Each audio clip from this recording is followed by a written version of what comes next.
Hey, thank you, Veronica. And I'm excited today to be introducing our two talks. Both are representatives from NOAA. One of our presenters is from NOAA's Office of Oceanic and Atmospheric Research, and we also have another line office represented, the National Ocean Service. So to begin, I'm honored to introduce Dr. Lauren Fry. As a PI at NOAA's Great Lakes Environmental Research Laboratory, she leads the lab's hydrological research activities.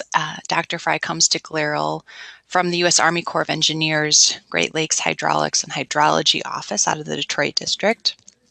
And she's also U.S. co-chair of the Hydrology Subcommittee and the Routing Model Updating Subcommittee of the Coordinating Committee for the Great Lakes Basin Hydraulic and Hydrologic Data Group. So, with no further ado, looking forward to hear what Lauren has to tell us.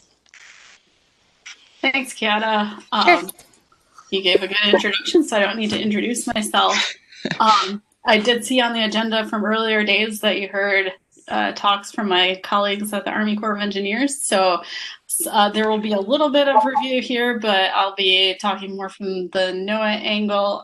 Veronica asked me to talk more about regional impacts and potential long-term impacts.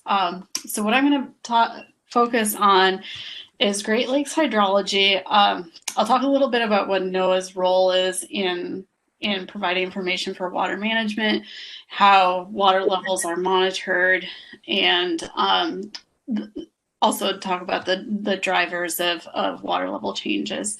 So the image that you see here on this slide, I put here because I think it's a nice image that represents some of the complex processes that we have to represent in the Great Lakes. If you think of the Great Lakes as part of the St. Lawrence River system, it's really a very different river system from other large river systems of the world. Here in the Great Lakes, when we think about Great Lakes hydrology, we have to really consider the overlake processes like overlake precipitation and like what you're seeing here, which is a lot of overlake evaporation happening on a cold winter day. So next slide, please. So you've probably seen this image in earlier days of the workshop. This is the lake-wide average water levels going back to 1918. These are the coordinated monthly mean lake-wide average water levels that are coordinated between the Army Corps of Engineers and Environment and Climate Change Canada. And there's a lot of panels, a lot of information on here. What I really want you to focus on is the patterns, not so much the numbers. So the first thing that stands out is that you have regular wiggles, and that's the seasonal variability. It's predictable, the magnitude of that variability changes, but you see a seasonal cycle every year. And then the other pattern is the IntraAnnual variability. So going back through that whole period of record on that second panel, which is Lake Michigan Huron, there's really periods of highs and periods of lows. So click again. And you know, what we all remember very, very well in our minds is a long period of very low water levels, more than a decade of low water levels on Lake Superior and Lake Michigan Huron, which ended in a record low on Lake Michigan Huron at the end of 2012 and beginning of 2013. And then since then, dramatic rise on all of the Great Lakes, ending with record highs seen either this year or last year, both depending on the lake. So next slide, please. I'm hearing an echo, so if you're not muted, please mute. Okay, so you saw that seasonal and IntraAnnual variability. And, you know, when I show this slide to some of my colleagues who maybe work on the oceans coast, they see a 5-foot difference over the course of multiple years. And they say, well, that happens in a day. We have tide changes due to tides. Here in the Great Lakes, you know, we don't have the infrastructure that's really meant to handle that kind of change in water levels. In fact, some marinas around the Great Lakes have had to close due to power issues. Next slide. And so on the last slide, you saw the difference in water levels, what that looks like on a calm day Now here on this slide, you're seeing the real impacts that happen when you have meteorological conditions that are on top of the already high water levels that we see. So when we have storm surge, wind, waves, that's when we start to see flooding and coastal erosion along the lakes. Next slide, please. So NOAA supports Great Lakes water management in a number of ways. NOAA chairs the Research Coordination Committee of the International Joint Commission. And in addition, we have a seat on the Great Lakes Adaptive Management Committee. I sit on that committee. And NOAA has also historically just provided research to inform operations through a pretty unique research to operation partnership between NOAA Great Lakes Environmental Research Laboratory, where I am now, and the Army Corps of Engineers Detroit District Office. So for example, one component that the Army Corps provides to the International Joint Commission is provision of seasonal forecasts. And those seasonal forecasts rely on some modeling work that NOAA provided. So some of the forecasts that they rely on come from NOAA, Great Lakes Environmental Research Laboratory. In addition to that research role, NOAA also provides a role in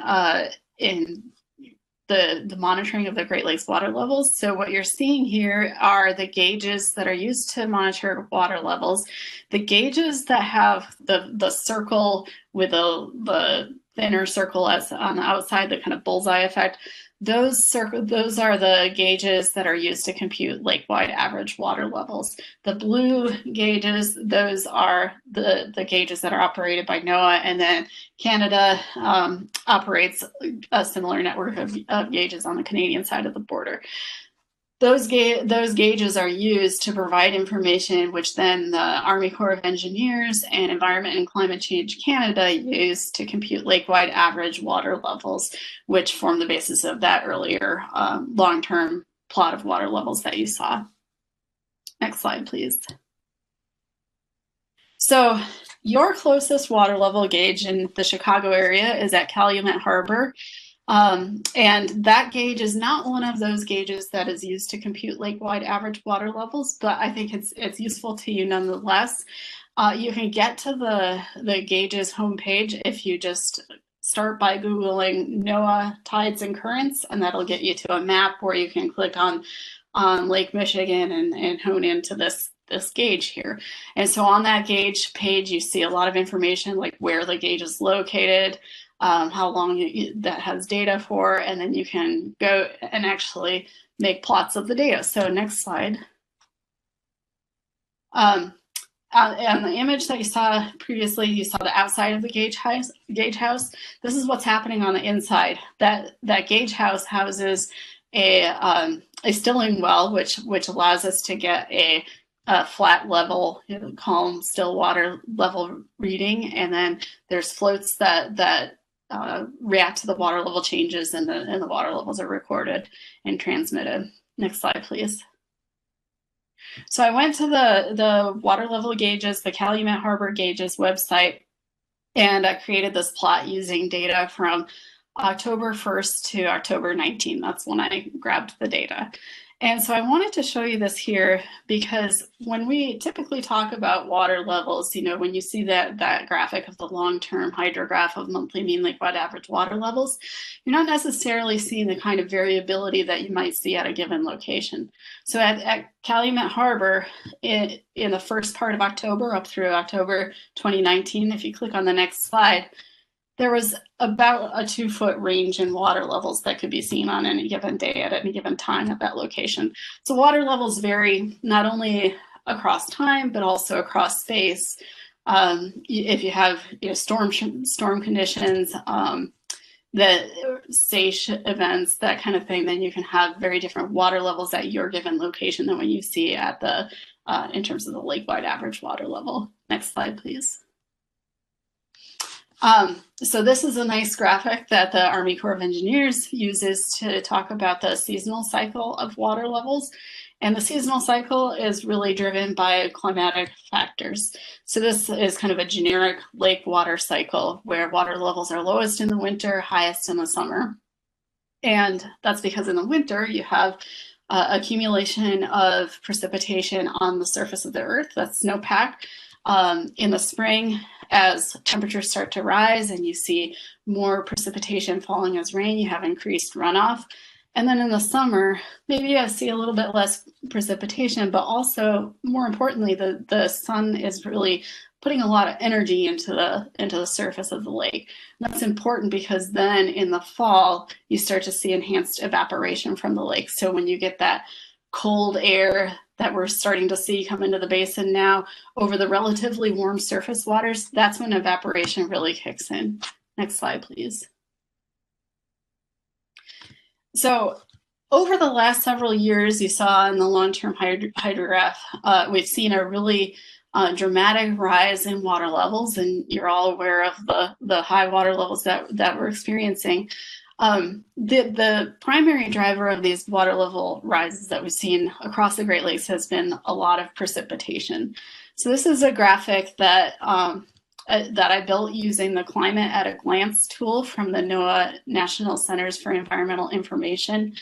And so what I did here was I used that tool to create a graph showing the 5-year precipitation ending in September of this year compared to other 5-year periods in the record.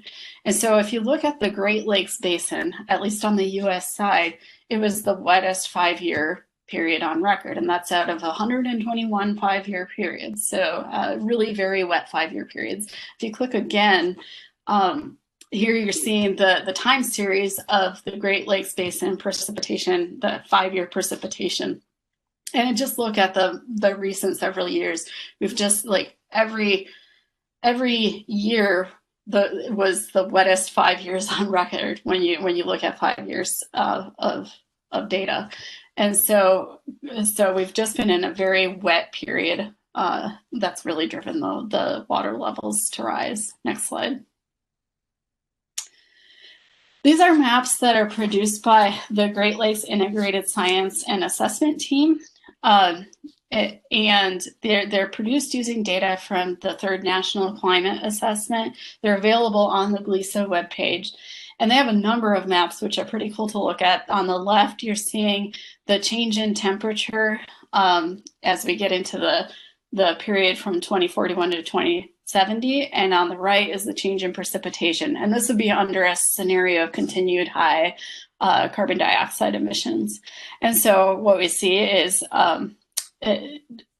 warmer climate going out into the future, and also some indication of a wetter climate going out into the future, especially looking at the Lake Erie, Lake Ontario watershed, but also the northern portion of Superior and Michigan Huron. And I don't have the graphics in my slide deck here, but there's other graphics that show like the frequency of extreme precipitation events, looking at just heavy precipitation, and that looks like it's also increasing. Next slide, please.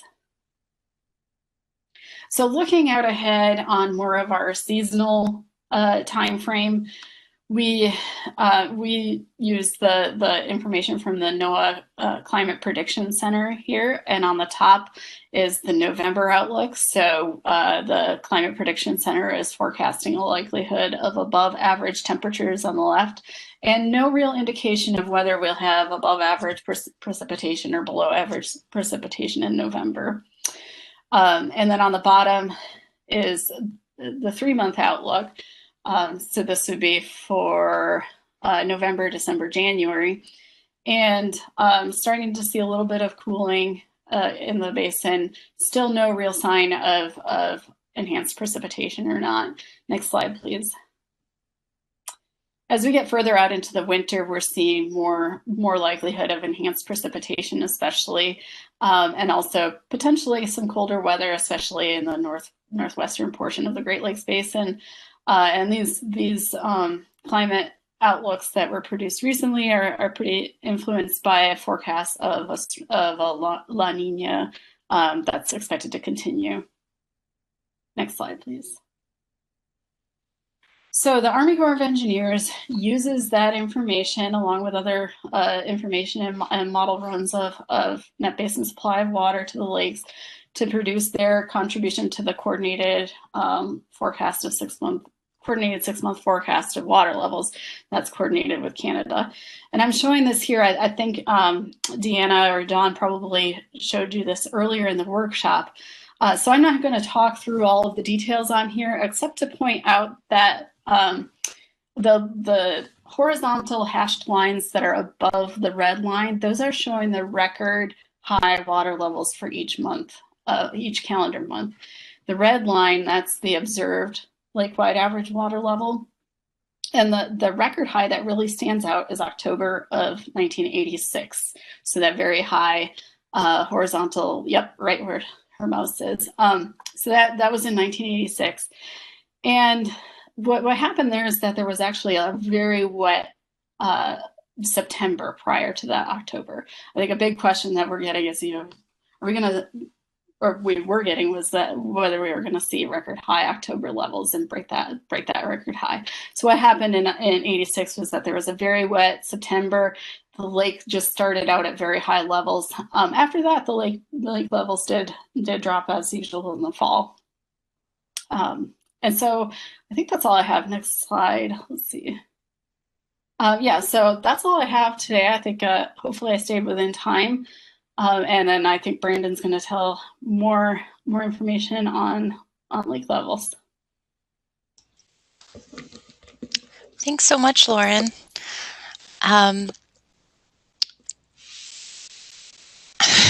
Thanks, Veronica. Does anyone have any questions right now for Lauren?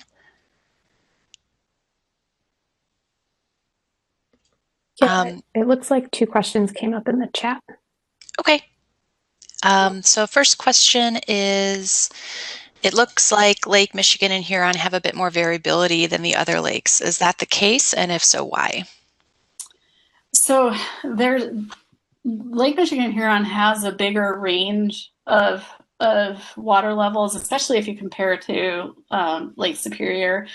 And I mean, I think a major driver of that is really the sheer size of the basin. If you look at Lake Michigan Huron, we have a very large contributing area to the lakes, and so that can result in very, very big changes in net basin supply to the lakes. Thanks. We have another question from Margaret Boshak asking if you could provide links to the tools you use to develop the precipitation ranking graphics. Maybe not now, but we could follow up later too. Yes, absolutely. I'll give those to you, Chiara, and then you can send them out, or Veronica. Okay. We'll all forward them to each other and get it out.